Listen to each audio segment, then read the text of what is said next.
بسم الله الرحمن الرحيم.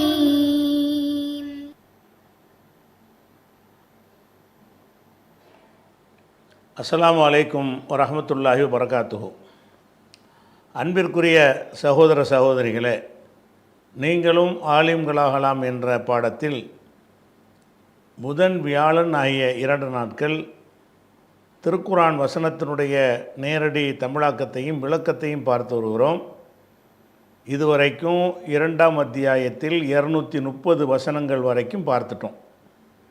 இறுதியாக நம்ம என்ன பார்த்தோம் என்று சொன்னால், பெண்களுக்கும் விவாகரத்து உரிமை இஸ்லாத்தில் இருக்கிறது என்பதை சொல்லிவிட்டு, இந்த விவாகரத்து உரிமையை நம்ம இந்தியாவில் அதை பெறுவதற்கு நிறைய பிரச்சனைகளை நம்ம சந்திக்க வேண்டி இருக்கிறது, அந்த விஷயத்தை நம்ம அறிந்து கொள்ள வேண்டும், அதை அடுத்த வாரம் பார்ப்போம் என்று முடித்திருந்தோம்.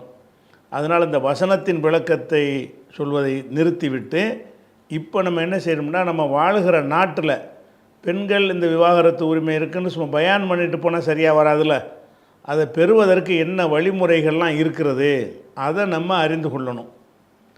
பொதுவாக நம்ம நாட்டில் முஸ்லீம் பர்சனல் லா என்று ஒரு சட்டம் வைத்திருக்கிறார்கள்.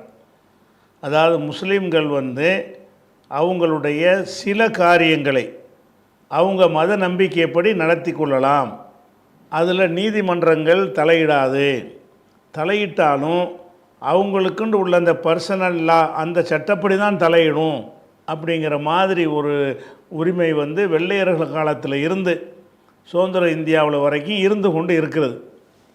அதை மாற்றுவதற்கு தான் பொது சிவில் சட்டம்ங்கிற ஒரு அஜெண்டாவை எடுத்து அதுக்கு காய் நகர்த்தி கொண்டு இருக்கிறார்கள். ஒரு பக்கம் அந்த முஸ்லீம் பர்சனல் லாவில் என்ன விஷயங்கள்லாம் இருக்குன்னு கேட்டால், திருமணம் செய்கிற விஷயம், அந்த திருமணம் செய்கிற விஷயத்தை இஸ்லாம் முறைப்படி நம்ம என்ன செய்யலாம், திருமணம் செஞ்சு கொள்ளலாம். அது மாதிரி விவாகரத்து விஷயத்தை இஸ்லாம் சொல்லக்கூடிய முறையில் அந்த விவாகரத்தை நம்ம நடத்தி கொள்ளலாம். அதுக்கு மற்றவங்களுக்கு உள்ள ஒரு பொதுவான சட்டம் நமக்கு வராது. அதே மாதிரி அந்த வக்ஃபு அல்லாவுக்காக கொடுக்கப்பட்ட நிதிகளை இஸ்லாம் சொல்லக்கூடிய முறை பிரகாரம் நம்ம அதை நிர்வகித்து கொள்ளலாம். இந்த மாதிரியான ஒரு சட்டங்கள், அது வாரிசு உரிமை, ஒருத்தர் இறந்துட்டாருன்னா இவங்க ஆணுக்கு பெண்ணுக்கு சமம் சொத்து உரிமை, மனைவிக்கு தான் சொத்துன்னெலாம் சட்டம் எழுதியிருக்கிறாங்க. இந்த சட்டங்கள்லாம் முஸ்லீம்களுக்கு பொருந்தாது. நமக்கு இஸ்லாம் சொல்லக்கூடிய பிரகாரமே அந்த சட்டத்தின்படியே சொத்தை பிரித்து கொள்ளலாம். அதை கோர்ட்டுக்கு போனாலும் அதை ஏற்றுக்குருவாங்க. இப்படியாக நமக்கு சில சட்டங்கள் முஸ்லீம் பர்சனல் லாவில் இருக்கிறது. அதை மாற்றுவதற்கு முயற்சி பண்ணிகிட்ருக்கிறாங்க. அதில் ஒரு பகுதியாக வக்ஃபுங்கிறத மாற்றி ஒரு தீர்மானத்தை கொண்டு வந்துட்டாங்க. பேருக்கு தான் நம்மள்கிட்ட இருக்குமே தவிர அது முஸ்லீம் அல்லாதவர்களே அது நிர்வாகம் பண்ணுற அளவுக்கு கொண்டு வந்துட்டாங்க. அதற்கான போராட்டங்கள் நடத்தி கொண்டு இருக்கிறார்கள். அது ஒரு பக்கம். மீதி உள்ளதெல்லாம் முத்தலாக்குன்னு ஒன்று கொண்டு என்ன செஞ்சாங்க, அதையும் எடுத்துட்டாங்க. முஸ்லீம் பர்சனல் லாவில் முத்தலாக்குங்கிறது அதை எடுத்தாச்சு. மீதி உள்ள விஷயங்களெல்லாம் அந்த முஸ்லீம் தனியார் சட்ட பிரகாரம் தான் இருக்கணும். ஆனால் இந்த முஸ்லீம் தனியார் சட்டம் என்று அவன் எதை வச்சிருக்கிறான்னு கேட்டால், மதுஹபு சட்டத்தை தான் வச்சுருக்கிறான். ஏன்னா மதுஹபு தான் அப்போ இருந்தது வெள்ளைக்காரங்காலத்தில். அதுக்கு முன்னாடி முகலாய மன்னர்கள் ஆட்சி பண்ணாங்கள்ல, அவங்க என்ன மாதிரி மதுஹபு சட்டங்களை நடைமுறையில் வச்சுருந்தாங்களோ அதையே தான் பர்சனல் லாவுலையும் கொண்டு சேர்த்துருக்குறாங்க. அந்த அடிப்படையில் நீங்கள் மதுஹபுண்டா பெரும்பாலும் ஹனஃபி மதுஹப் அடிப்படையில் தான் சட்டங்கள் இருக்கிறது. ஹனஃபி மதுஹபில் ஹுலான்னு ஒன்று கிடையாது. ஆண்களுக்கு தான் விவாகரத்து உரிமை இருக்கே தவிர பெண்களுக்கான விவாகரத்து உரிமைங்கிறது அந்த மதுஹபில் இல்லைங்கிறதுனால, அந்த மதுஹபில் உள்ள பிரகாரம் நீங்கள் போய் கோர்ட்டில் போய் ஹுலா கொடுத்தீங்கன்னா எங்கே இருக்குதுன்னு கேட்பான். பர்சனல் லாவில் எங்கே இருக்குதுன்னு கேட்பான். ஷாஃபி மதுஹபில் அது இருக்கிறது. கேரளா போன்ற சில மாநிலங்களில் அதை அந்த தீர்ப்பு வாங்க முடியும். தமிழ்நாடு போன்ற மற்ற இந்திய மாநிலங்கள்ல எல்லாம் அது கொஞ்சம் கஷ்டமாக இருக்கிறது. இந்த நேரத்தில் இந்த முஸ்லீம் பர்சனல்லாங்கிறது இருந்தால் கூட இப்போது நீதிபதிகள் என்ன செய்கிறாங்கன்னா, அந்த பர்சனல் லாவத்துக்கு ஓரமாக வச்சுட்டு அவங்க பொதுவான சட்டத்தின்படியே தீர்ப்பளிக்க ஆரம்பிக்கிறாங்க. உதாரணமாக இஸ்லாத்தில் ஒரு பெண் திருமணம் செய்து கொள்வதாக இருந்தால் அவள் பருவம் அடைந்தவுடனே திருமணத்திற்கு உள்ள தகுதி பெற்றவளாக ஆகிவிடுகிறாள். ஆனால் இவங்க சட்டம் போட்டு என்ன செய்கிறாங்கன்னு கேட்டால், 18 வயசுங்கிறாங்க. இப்போ 20ன்னு மாற்றுறதுக்கான முயற்சிகளை பண்ணிகிட்ருக்குறாங்க. ஒரு பெண் வந்து 20 வயசில் தான் கல்யாணம் பண்ணணும், 18க்கு மேலே ஆகணும்னு கொண்டு வர்றாங்க. ஒரு 16 வயசில் உள்ள ஒரு பெண்ணை வந்து நம்ம இஸ்லாமிய சட்ட பிரகாரம், பர்சனல் லா பிரகாரம் திருமணம் செய்து கொடுத்தால் அது செல்லும் என்கிறது நமக்கு பர்சனல் லாவில் இருக்கிறது. அப்படி இருந்தாலும் இப்போ நீங்கள் திருமணம் பண்ணிங்கன்னா அதை வந்து பர்சனல் லா பிரகாரம் எடுக்க மாட்டான். சட்டத்தில் இருக்கே தவிர, அது ஏட்டில் நாக்கு வலிக்கிறதுக்கு இருக்கே தவிர நடைமுறையில் இல்லை. சில மாநிலங்களில் தான் சில நீதிபதிகள் அப்படி இருக்குங்கிற தீர்ப்பு வழங்கி இருந்தாலும் பெரும்பாலான நீதிமன்றங்கள் என்ன செய்கிறாங்கன்னு கேட்டால், 16 வயசில் ஒரு முஸ்லீம் பெண்ணு கல்யாணம் பண்ணி கொடுத்தீங்கன்னு சொன்னால் உடனே என்ன செய்கிறாங்க, கல்யாணம் பண்ண பெற்றோரையும் கைது பண்ணுறாங்க, நடத்தி வச்சவரை கைது பண்ணுறாங்க, அந்த பெண்ணை கொண்டே ஹோமில் கொண்டே அடைச்சிடுறாங்க. இந்த மாதிரியான ஒரு நிலைமையெல்லாம் இருக்கிற காட்சி பார்க்குறோம். பேருக்கு தான் இருக்குது, ஏட்டில் தான் இருக்குது.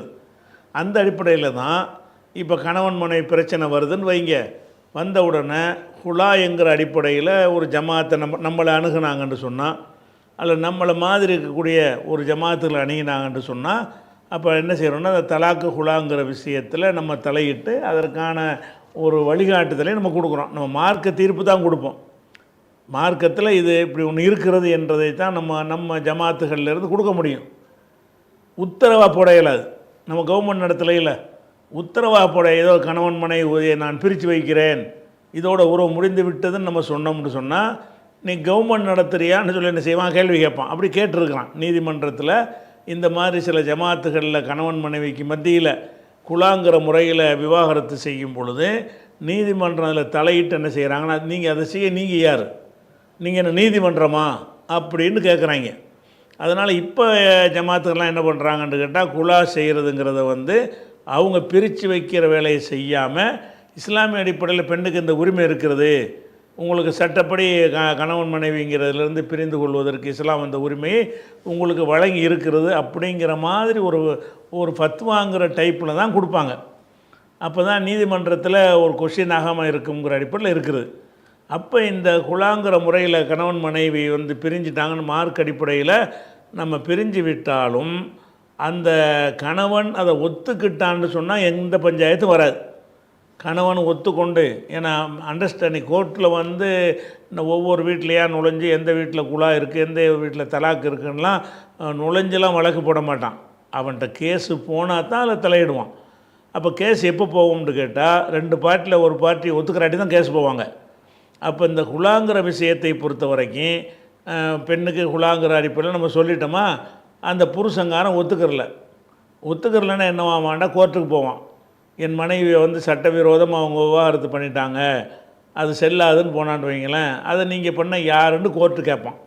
அப்போ இந்த பெண்ணுக்கு அந்த உரிமை வந்து இஸ்லாம் வழங்கியிருக்கிற அந்த உரிமை வந்து இந்தியாவில் கிடைப்பதற்கு நிறைய சிக்கல்கள் ஏற்படுத்தப்பட்டு இருக்கிறது.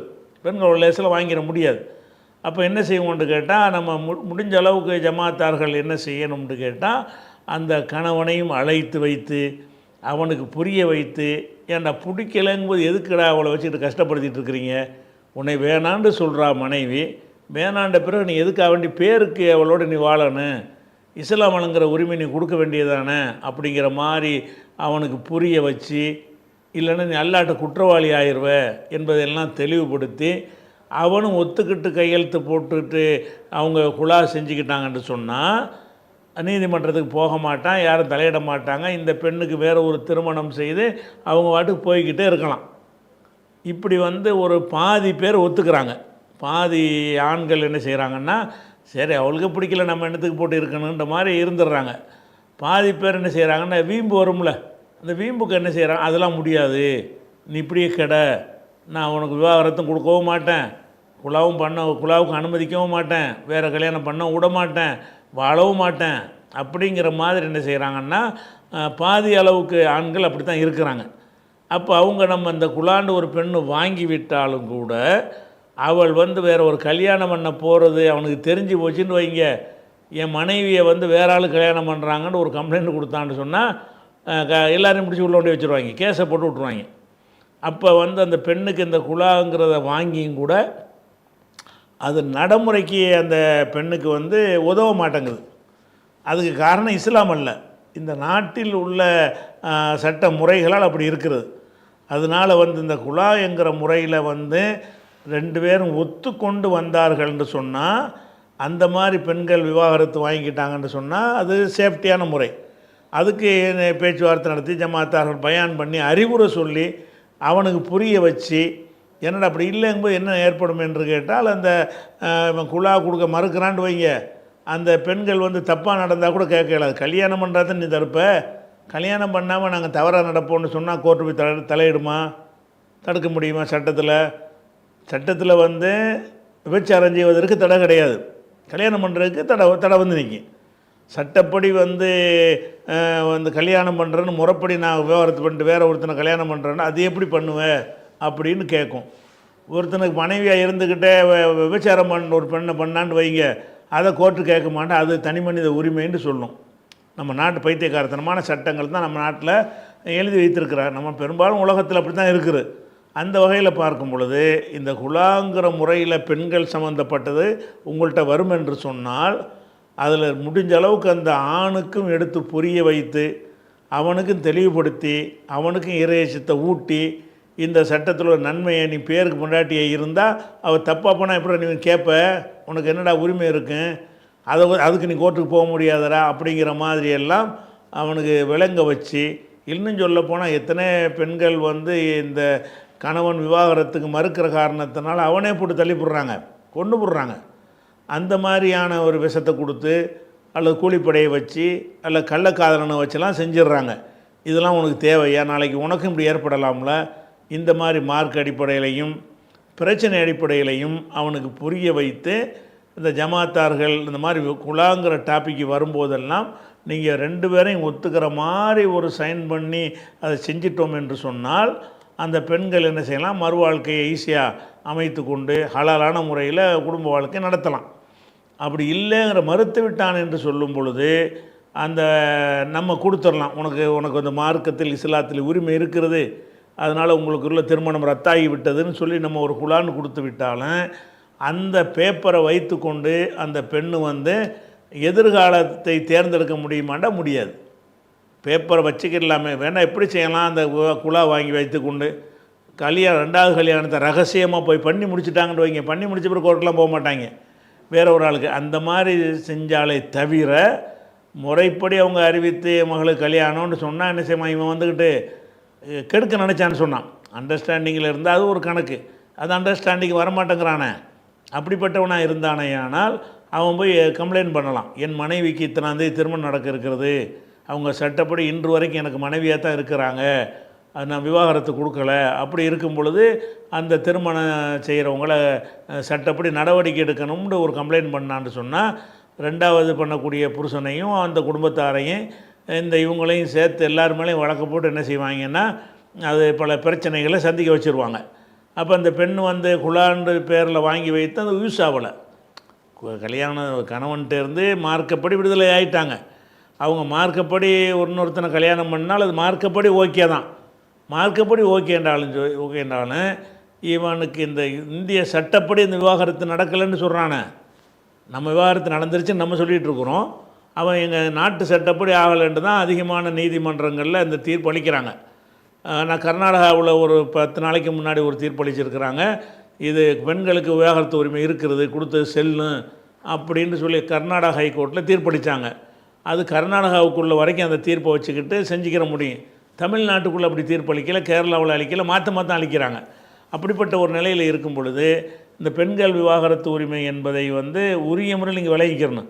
சும்மா விவாகரத்து பண்ணியாச்சு நீ வேறு கல்யாணம் பண்ணிக்கன்னு சொன்னீங்கன்னா உங்களை தேவையில்லாமல் இழுத்துருவாங்க. அப்படிப்பட்ட ஒரு நிலையில் என்ன செய்ய வழி இருக்குது என்று கேட்டால், இந்த பெண்கள் மார்க்கப்படி அந்த குலாங்கிறத ஒரு வாங்கி வைத்து கொண்டாலும் நீதிமன்றத்தை அவங்க அணுகி எங்களுக்கு வந்து அண்டர்ஸ்டாண்டிங் இல்லை, விவாகரத்து வேணும்னு அணுகினார்களே ஆனால் வேறு வழியே இல்லை. நீதிமன்றம் ஒத்துக்கிட்டால் தானே மறு ஸ்டெப்பு எடுக்க முடியும். இஸ்லாமிய சட்டப்படி நீதிமன்றத்தை அணுக தேவையில்லாட்டா கூட இவன் மாட்டேங்கிறானே, இஸ்லாமிய சட்டத்துக்கு இவன் கட்டுப்பட மாட்டேங்கிறான். முதல்ல அவன் இவனை கட்டுப்படலைன்னா நீதிமன்றம் என்ன செய்யும், அவன் பக்கம் தான் நிற்கும். அப்படி இருக்கிறதுனால அப்போ நீதிமன்றத்தில் விவாகரத்துன்னு கேட்குறது ஒன்று தான் வழி இருக்குது, மறுத்தாங்கன்னா. அப்படியான ஒரு நிலைமை ஏற்படும் பொழுது நீதிமன்றத்தில் வழக்கு போட்டு அது ஒரு 2-3 வருஷம் வரைக்கும் இழுத்தடித்து விவாகரத்து கண்டிப்பாக கொடுத்துருவான். விவாகரத்துங்கிறது உரிமை, அதை வந்து மறுக்கவே முடியாது. அதை இழுத்தடிப்பாங்க. ஆண் விவாகரத்து கேட்டாலும் கோர்ட்டில் விவாகரத்து கொடுத்துருவாங்க, பெண்கள் விவாகரத்து கேட்டாலும் கொடுத்துருவாங்க. அது முடிஞ்ச அளவுக்கு சேர்ந்து வாழ்வதற்கு சில அட்வைஸ் பண்ணுறது, அந்த மாதிரி சில அவகாசங்கள் கொடுத்து இழுத்தடித்து இறுதி கட்டத்தில் இல்லைங்க சரியாக வராதுங்க உறுதியாக நின்ட்டாங்கன்னு சொன்னால் கவுன்சிலிங்லாம் கொடுப்பாங்க. எது கொடுத்தா நாங்கள் முடியாது, சேர்ந்து வாழ முடியாதுன்னு சொல்லி இவனும் அவ்வளோ சொல்லிவிட்டார்கள்னு சொன்னால் அவங்க கேட்குறத கொடுத்துருவாங்க. விவாகரத்துங்கிறது வந்து சட்டப்படியான உரிமை ஒருத்தனுக்கு நான் விவாகம் பண்ணுவதற்கு உரிமை இருக்கிற மாதிரி விவாகத்தை ரத்து செய்கிறதுக்கும் உரிமை இருக்குது. அந்த உரிமை எனக்கு பிடிக்காதால் எப்படின்னு சேர்த்து வைக்க சொல்கிறேன், எனக்கு வாழ முடியாதுன்னு நான் ஜீவனாம்சம் கூட அது கொடுன்னு ஏதாவது சொல்லி அப்படி செய்வாங்க. ஆண் தரப்பில் பெண் தரப்பில் போகும்போது அந்த இதுவும் கேட்க முடியாது. அப்போ அந்த மாதிரியான முறையில் விவாகரத்து பெறுவது தான் இன்றைக்கு இருக்கக்கூடிய சூழ்நிலையில் பெண்களுக்கு உள்ள உரிமை. அதனால் பெண்களுக்கு இந்த குலா முறையில் விவாகரத்து பெறுவதற்கு இஸ்லாம் அழகான முறையில் அவங்களுக்கு அந்த உரிமை வழங்கி இருந்தாலும் அந்த இஸ்லாமிய அடிப்படையில் நம்ம அந்த உரிமையை பெறுவதற்கு நம்ம நாட்டு நீதிமன்றம் பர்சனல் லாவில் இடம் இருந்தாலும் நம்ம நாட்டு நீதிமன்றங்கள் அதிகமானவர்கள் வந்து அதுக்கு தடையது புது சிவில் சட்டமே வந்துட்ட மாதிரி அவங்களுடைய நடவடிக்கைகள் தீர்ப்புகள்லாம் இருக்கிறது என்பது அனுபவத்தில் நம்ம உணர்கிறோம். அதனால் அந்த குலாங்கிற பிரச்சனை வந்துச்சுன்னு சொன்னால் நீங்கள் வாட்டுக்கு இத்தோடு உங்களை திருமணத்தை ரத்து செய்கிறேன்னு ஏதாவது சொல்லி விட்டியன்னு வைங்க, அதுக்கு கோர்ட்டுக்கு போனான்னு சொன்னால் நீ எப்படி ரத்து பண்ணுவேன்னு உங்களையும் கஷ்டப்பட்டுருவாங்க. ரத்தெல்லாம் பண்ண முடியாது. என்ன செய்யணும், இஸ்லாமிய அடிப்படையில் உனக்கு வந்து இந்த மாதிரி நபிகள் நாயகம் காலத்தில் நடந்துச்சு, உங்களுக்கு அந்த உரிமை இருக்குது, அந்த உரிமையை பயன்படுத்தி நீங்கள் என்ன செய்யலாம், கணவனிடமிருந்து பிரிந்து கொள்ளலாம்னு சொல்லி ஒரு மார்க்க தீர்ப்பாக என்று மார்க்க தீர்ப்பு அளிக்கிறோம் என்று தான் நம்மெல்லாம் கொடுப்போம். அப்போ மார்க்க தீர்ப்பு கொடுத்துருக்கோம்டா நீ நாங்கள் வந்து ஆர்டர்லாம் போடலைன்னு நம்ம சொல்லிக்கிறோம். அப்படி தான் செய்ய முடிகிற நிலைமையில் இருக்கிறோம். இந்த யதார்த்த உலகத்தை நம்ம என்ன செய்யணும், விளங்கி கொள்ளணும். அது ஒரு விஷயமாச்சு. அடுத்தது வந்து 231க்கு போயிடுவோம். ஒய்தா தல்லக்துமுன் நிசா, இது 200 பக்ராவில் 231வது வசனம். நீங்கள் பெண்களை விவாகரத்து செய்யும் பொழுது, ஆண்களை நோக்கி பேசுது. ஒய்தா தல்லக்துமுன் நிசா, பெண்களை அதாவது மனைவிமார்களை நீங்கள் விவாகரத்து செய்யும் பொழுது செய்து இப்போ பலகுன அஜலகுன்ன, அஜல் என்றால் அந்த காலக்கெடுனா இத்தா, அவங்களுடைய காலக்கெடுவை அவர்கள் அடையும் பொழுது நீங்கள் விவாகரத்து பண்ணிட்டீங்க. விவாகரத்து பண்ண பிறகு என்ன சட்டம், 3 மாதவிடாய் காலம் அவங்க வந்து வெயிட் பண்ணணும், அதாவது மறுமணம் செய்யாமல் காத்திருக்கணும். அப்போ நீங்கள் விவாகரத்து பண்ணிட்டீங்க, 3 மாதவிடாய் காலம் வரைக்கும் அவங்க வேறு திருமணம் செய்யாமல் என்ன செய்வாங்க, அவங்க கொஞ்சம் தாமதப்படுத்திக்கிட்டு இருப்பாங்க. அடுத்த நாள் வேறு கல்யாணம் பண்ண இயலாது. 3 மாதவிடாய் காலம் போகிற வரைக்கும் அவங்க என்ன செய்யணும் இருக்கா, அதுக்கு பேர் இதாங்கிறது. இப்போ பலகுன அஜலகுன்ன, அவங்களுடைய அந்த காலக்கெடுவை அடைந்து விட்டார்களானால் அம்சிகூஹுன்ன, அவர்களை வந்து நீங்கள் வைத்து கொள்ளுங்கள். அம்சக்கண்டா கட்டுக்குள் வைத்து கொள்ளுங்கள், உங்களுடைய கண்ட்ரோலில் வைத்து கொள்ளுங்கள், மனைவியாக வைத்து கொள்ளுங்கள் அர்த்தம். ஃபம்சிகூஹுன்ன பிமாரூஃபின், அழகிய முறையில் அவர்களை மனைவியராக வைத்து கொள்ளுங்கள். விவாகரத்து பண்ணினீங்க, 3 மாதவிடாய் வரைக்கும் எல்லா டைம் கொடுத்துருக்குறான். அந்த 3 மாதவிடாய் காலத்துக்குள்ளே நீங்கள் விரும்புனீங்கன்னு சொன்னால் அழகிய முறையில் அவர்களை மனைவியாக வைத்து கொள்ளுங்கள். அல்லது சர்ரேகுன்ன பிமாரூஃபின், அழகிய முறையில் விட்டுருங்க. அந்த இத்தாவுடைய காலம் முடிஞ்சிருச்சின்னு சொன்னால் அதுக்கு பிறகு என்ன செய்யக்கூடாது, அவங்கள டிஸ்டர்ப் பண்ணக்கூடாது. நீங்கள் என்னமோ செஞ்சுக்க, உன் வாழ்க்கை நீ பார்த்துக்க என்று அழகான முறையில் நீங்கள் விட்டுருங்க. ஒலா தும்சிக்கு உன்னல் இராரன், சில பேர் என்ன செய்வாங்க கேட்டால் பெண்களை வந்து நிறைய பிரச்சனை இருக்குது, சேர்ந்து வாழ முடியாதுங்கிற அளவுக்கு அந்த அளவுக்கு முத்தி போன நிலையில் இருக்கும். இருந்தாலும் என்ன செய்ய மாட்டான்னு கேட்டால் ஆம்பளையாக இருக்கிறவன் பெண்கள்கிட்ட இந்த மாதிரி குறைக்கப்பட்டுக்கிட்டு இருக்குது. ஆண்கள் என்ன செய்வாங்கங்கிற இந்த வசனத்தில் பேசப்படுது. ஆண்கள் என்ன செய்வாங்கன்னு கேட்டால் உன்னை விவாகரத்தும் பண்ண மாட்டேன், விளங்குதான், வாழவும் மாட்டேன், என்ன செய்வ பார்ப்போம் அப்படிங்கிறதுக்காக வேண்டி விவாகரத்து வேணும்னு இந்த பொம்பளை கேட்டாலும் சரி, அல்ல அந்த அளவுக்கு நிலைமை முத்தி போனாலும் சரி, என்ன செய்வான்னு கேட்டால் அவங்களுக்கு தொல்லை கொடுக்கறதுக்காக வேண்டி வச்சுக்கிடுவான். ஒலாம் தும்சிக்கு உன்ன, அவர்களை வைத்து கொள்ளாதீர்கள், திராரன், தொல்லை கொடுப்பதற்காக நீங்கள் வச்சுக்கிறக்கூடாது, வாழ்வதற்கு தான் வச்சுக்கிறணும். நான் விவாகரத்தில் பண்ண முடியாது, விவாகரத்தை பண்ண முடியாது, நீ என் பொண்டாட்டியாக தான் இருப்ப, ஆனால் வாழ விட மாட்டேன். பேருக்கு நீ என் மனைவியாக இருப்பாய். அந்த மனைவிங்கிற அந்த உறவை வந்து சட்டப்படி நான் வந்து முறிக்க மாட்டேன். எதுக்காக வேண்டி? அவள் பிரச்சனை உண்டாக்குனால அவளுக்கு பழி வாங்கணும், அவள் இன்னொரு கல்யாணம் பண்ணிடக்கூடாது, அவளுக்கு வாழ்க்கை இல்லாமல் போகணும், கஷ்டப்படணும் அப்படிங்கிறதுக்காக வேண்டி செய்கிறாங்க. அதையும் நல்லா சொல்கிறான், உலா தும்சிக்கோ உன்ன, அந்த பெண்களை கட்டுக்குள் வைத்திருக்காதீர்கள். லிராரன், நீங்கள் வந்து லரன்னா கேடு செய்தல், கேடு செய்வதற்காக வேண்டி அந்த பெண்களுக்கு வந்து கஷ்டம் தருவதற்காக வேண்டி அப்படி கற்றுக்கொள்ளாதீர்கள். தாழ்த்தது, நீங்கள் வந்து அதை கணக்கிட்டு கொள்வதற்காக வேண்டி அப்படி செய்யாதீங்க. செஞ்சுட்டு ஒமை எஃபால் தாளிக்க, இதை ஒருத்தன் செய்தால் ஃபொக்கல் அளவ நப்சஹு, அவன் தனக்குத்தானே அநியாயம் செய்கிறான். அவள் பெண்கள் வந்து விவாகரத்துக்கு கோர்ற அளவில் இருந்தாங்கன்னு சொன்னால் இவனுக்கு வாழ விருப்பமில்லை என்று சொன்ன ரெண்டு விஷயம். ஒன்று, இவனுக்கு மனைவியாக வாழ விருப்பமே இல்லை, அல்லது அவளுக்கு விருப்பமே இல்லை. இந்த நேரத்தில் என்ன கடமை என்று கேட்டால், விருப்பம் இல்லாட்டி போய்கிட்டேரி அப்படின்னு விட்டுறணும். அப்படி விடாமல் வந்து அதெல்லாம் முடியாது, நீ குலா கேட்டாலும் தரமாட்டேன், நான் தலாக்குனாலும் தரமாட்டேன், எனக்கு பிடிக்கல தான் ஆனால் உன்னை விடுவிக்க மாட்டேன், உனக்கு பிடிக்கல ஆனால் உன்னை விடுவிக்க மாட்டேன், எனக்கு பிடிக்காட்டாலும் உன்னை விடுவிக்க மாட்டேன், உனக்கு பிடிக்காட்டாலும் விடுவிக்க மாட்டேன். விடுவிக்கலைன்னு என்ன அர்த்தம்? அந்த மனைவிங்கிற பந்த ரெக்கார்டு படி மனைவியாக நீடிப்பாங்க. ஒரு ரெக்கார்டு படி மனைவியாக நீடிக்கும் பொழுது இன்னொரு கல்யாணம் பண்ண முடியுமா? அந்த ரெக்கார்டு படி மனைவி இல்லைன்னு ஆக்குனா தானே வேற ஒரு கல்யாணம் பண்ண முடியும். அதை செய்கிறாங்க நிறைய பேர். அப்போ இதெல்லாம் எடுத்துக்காட்டு, இந்த குலா தலாக் பிரச்சனை வரும்பொழுது யார் மறுக்கிறாங்களோ அவங்களுக்கு இந்த அறிவுரையெல்லாம் சொல்லணும். ஒமைய ஃபாலு தாளிக்க, இதனை யார் செய்கிறாரோ, அதை பெண்களை விவாகரத்துக்கு செய்கிற பிடிக்கலைங்கிற ஒரு நிலைமை வரும்பொழுது விவாகரத்து செய்யாமல், அல்லது வந்து அவளுக்கு பிடிக்கலன்னு வரும்போது அந்த விவாகரத்து கொடுக்காம யார் வந்து கஷ்டப்படுத்தி சிரமப்படுத்தி கட்டுக்குள் மனைவியின் வைத்து கொள்கிறார்களோ ஃபக்கத் லலம நப்சஹு, அவர் தனக்குத்தானே அநியாயம் செய்கிறார், அவர் பாவி. அதுக்கு அல்லாட்ட கேள்வி இருக்குன்னு அர்த்தம். ஃபக்கத் லலம நப்சஹு, அவர் தனக்குத்தானே, தனக்கு அநீதினா என்ன அர்த்தம் இருக்குடா? இந்த செய்திக்கு வந்து உனக்கு தண்டனை இருக்குது, நீ என்னமோ அவளை தண்டிக்கிறா நீ நினச்சிக்கிட்டு இருக்கிற, ஆனால் இப்படி செஞ்சதுங்கிற அந்த குற்றத்துக்காக வேண்டி உன்னையே நான் கேட்பேன், உன்னையே தண்டிப்பேன். அப்போ நீ செஞ்ச தீமை எதுக்கு? உனக்கு எதிராக தான் செஞ்சுக்கிட்டு இருக்கிறேன்.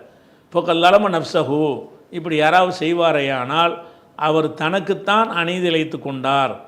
ஒலா தத்தஹிது, நீங்கள் ஏற்படுத்தி விடாதீர்கள், ஆயாத்தில்லாஹி, அல்லாஹுடைய வசனங்களை ஹுசுவன், கேலிக்குரியதாக ஏற்படுத்தி ஆக்கி விடாதீர்கள்.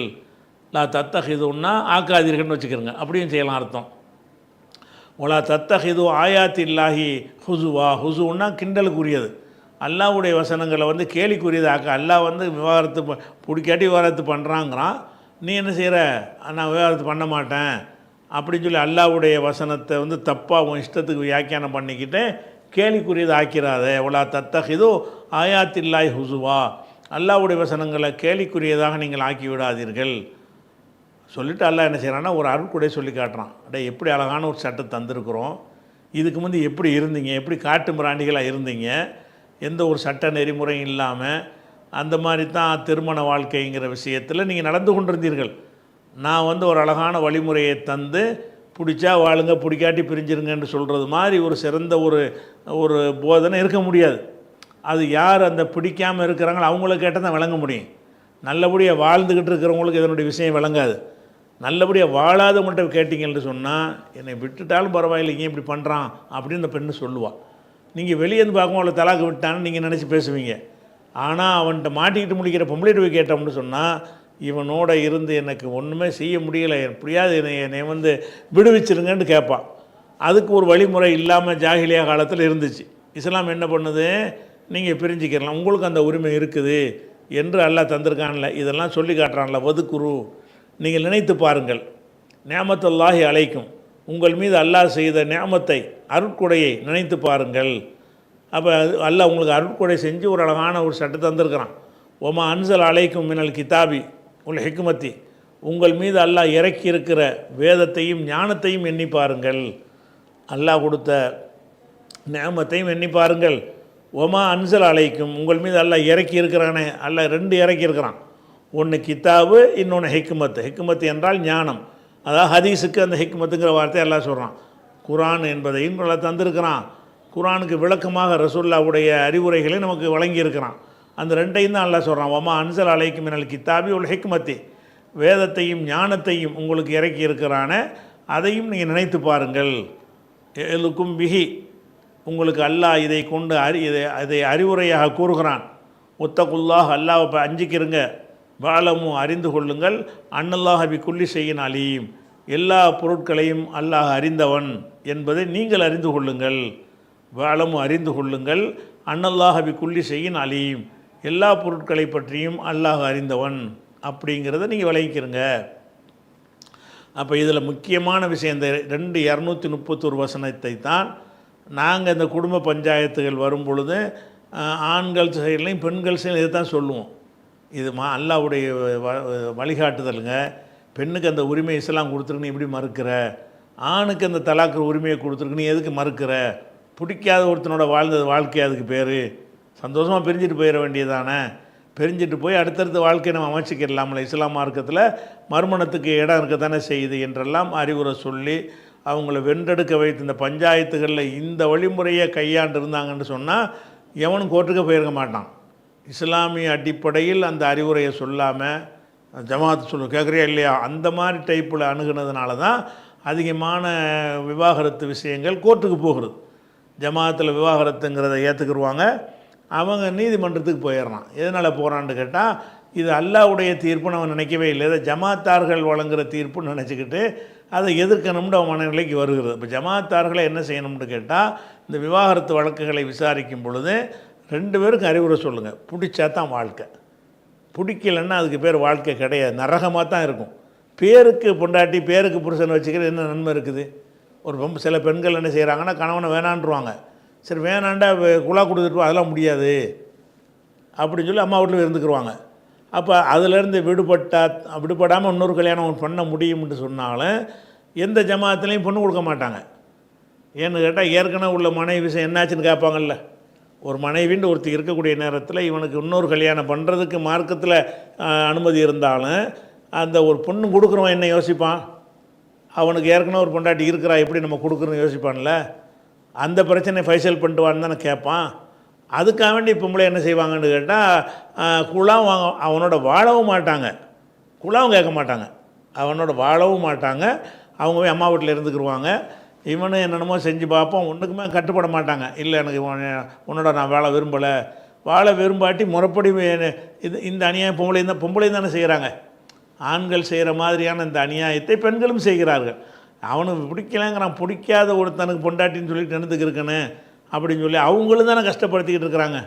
அவன்கிட்ட பிரிஞ்சுட்டாங்கன்னா ஒரு அழகான ஒரு மறுமணத்தை தேர்ந்தெடுத்து கொண்டு போயிடலாமா இல்லையா, அவனுடைய பிடிமானத்திலிருந்து விடுபடலாமா இல்லையா, அப்படி நினைக்காம என்ன செய்கிறாங்கன்னு கேட்டால் அந்த குழாவும் கேட்க மாட்டேங்கிறாங்க. பிடிக்கலைங்கிறதுனால என்னை விடுவிச்சிருங்கிறதையும் அவன் கேட்குறான்.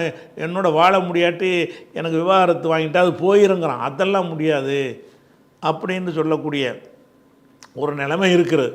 அப்போ 2 சாராருக்கும் தான் இது. அல்லாஹ் உங்களுக்கு அறிவுரை சொல்கிறான், நீங்கள் எல்லாம் பிடிக்கலன்னா விட்டுருங்க பேசாமல், 2 பேருமே அதுக்கு உடன்படுங்க.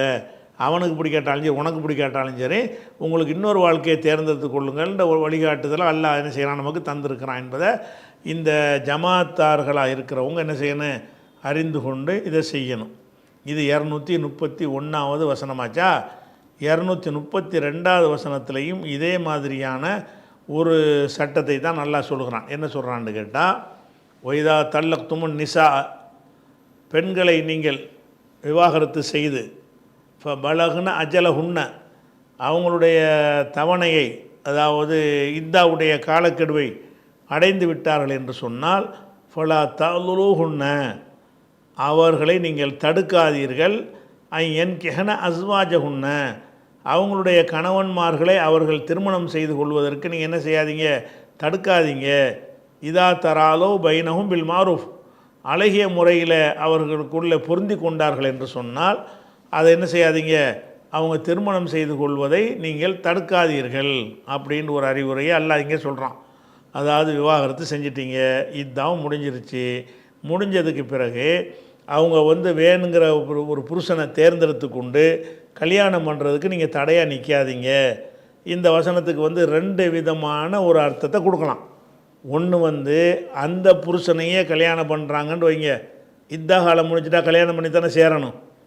ஒரு பெண்ணை வந்து தலாக்கு சொல்லிட்டான், 3 மாதவிடாய் முடிஞ்சிருச்சு, மறுபடியும் மனைவி ஆக்குறாருந்தா என்ன செய்யணும், கல்யாணம் பண்ணி தான் சேரணும்.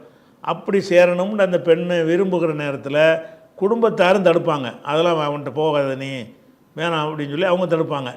அல்லது என்ன செய்வான்னு கேட்டால், விவாகரத்து இதான் முடிஞ்சிருச்சுல, அப்போ இந்த பெண் வேறு ஒரு புருஷனை கல்யாணம் பண்ணுறதுக்கான முயற்சி நடக்கும்போது இந்த புருஷங்காரன் தடுப்பான். இந்த பெண்களை வந்து 2 சாரார் தடுப்பாங்க. அந்த 2 சாராருக்கும் எதிரான ஒரு வசனமாகத்தான் இந்த வசனம் இருக்கிறது. இது குறித்த ஒரு கூடுதல் விவரங்கள் இன்ஷா அல்லாஹ் நம்ம என்ன செய்வோம், நம்ம நாளைக்கு பார்க்கலாம். அஸ்ஸலாமு அலைக்கும்.